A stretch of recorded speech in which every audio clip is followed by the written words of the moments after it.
Inspired to the Self, going over the Astrological Energy Forecast for May 1st to the 7th. Okay, so there's going to be a lot of energies this week. It's going to be a pretty wild ride, so we need to go with the flow. But just know that we're not going to do the chakra today because there's just going to be so much going on. It's going to impact all of them. Okay, so what we need to know is that there's going to be background residual energies from the solar eclipse that will be around until May 19th, because remember, eclipse energies last 30 days before and 30 days after the eclipse occurs, as well as Mercury retrograde will be in retrograde until May 14th. These will focus on shifting us to a more awakened consciousness that will illuminate toxic elements in our lives that need to be removed in order to suit us on this path and new beginning that's coming. There will be some disruptions, however, at the end we will land on our own 2 feet. So May 1st, it's gonna be May. That's what I think of. So May 1st is Beltane, which Beltane is a pagan holiday. The veil is very thin, as well as a day of beauty, fertility, and abundance. Pluto will also be retrograde in Aquarius until October 11th, where it will conclude in Capricorn, as well as the Sun will be in conjunction with Jupiter. So a lot. So what we need to know about Pluto in retrograde. Pluto has been in the same degree of Capricorn since 2008 that birthed an entire generation that will tear down outdated governments and structures because Pluto rules over death, transformation, and rebirth. This will bring an intense energy to be assertive, as historically Pluto hasn't been Aquarius or the same orbital degree since 248 years ago when the U.S. signed the U.S. Declaration of Independence. So these are very revolutionary energies that pushes us to acknowledge the rules but not play by the rules if it's for the benefit of the collective unconscious. It's going to focus on inner strength and resilience, as that is going to be needed at this time in order to be able to navigate these energies. On May 2nd, the moon will be in Libra. This is going to bring an intuitive nudge on where we need to compromise in order to bring peace to ourselves as well as relationships. Key warning here is do not over-compromise to where you are no longer yourself or represent your values. Speak plainly and express your independence. On May 4th, the moon is in Virgo, Venus squares Neptune, and Venus will be in sextile with Jupiter. So what this means is that we're going to have expansion and luck in our relationships. However, be rational, not emotional on any issues.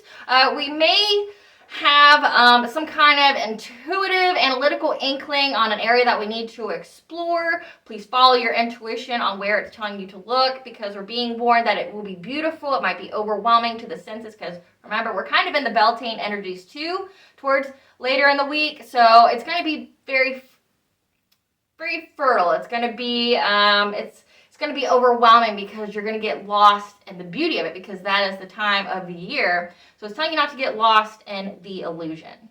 We will have a full moon in Scorpio, as well as we will have a lunar eclipse. The full moon will enter the penumbra of Earth, which will dim its luminosity.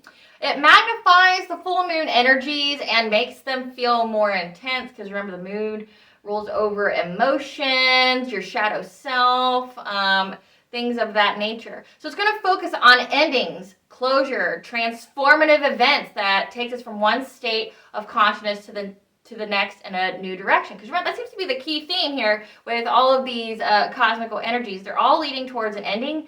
They're all leading towards a rebirth. But both of these are to get you in better alignment to this enlightened and more awakened consciousness. Okay, that's going to put you in the next phase of your life. Not just cycle, but the next phase. It's going to be the final push to remove what no longer serves you. You will be supported at this time. However, no, it's not going to be easy, because it's going to be the final push to remove what no longer serves you. And it can be disruptive and destructive to foundations of power and control in our relationships, say jobs, anywhere where there's foundations of power and how you feel about them. Major themes of letting go as we are being liberated to not be a victim, and just know that whichever has left you didn't actually belong to you and was not meant for you. However, it's going to be removed, and these new auspicious opportunities are going to be presented to help move you forward. There's also going to be some insight and perspective that will be revealing some hidden truths from you.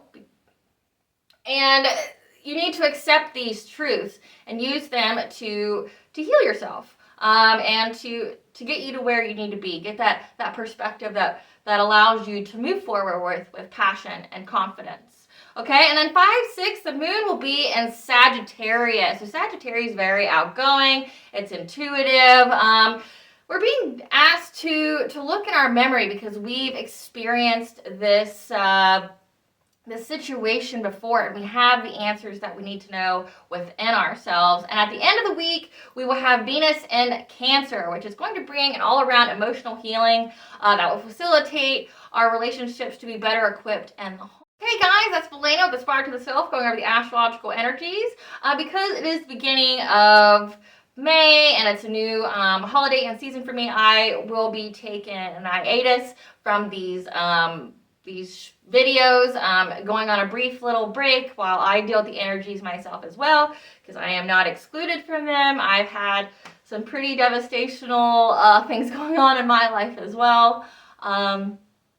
You know, just upholding my boundaries and daring to live the dream and being able to take the opportunities that are presented. So that's where my energetical focus will be on at this time, but I will resume as soon as I am able. Okay, stay grounded, guys, and keep in your mind what you want your future to be like, and think of the inspired actions you can take to better align with the life that you want and that you need.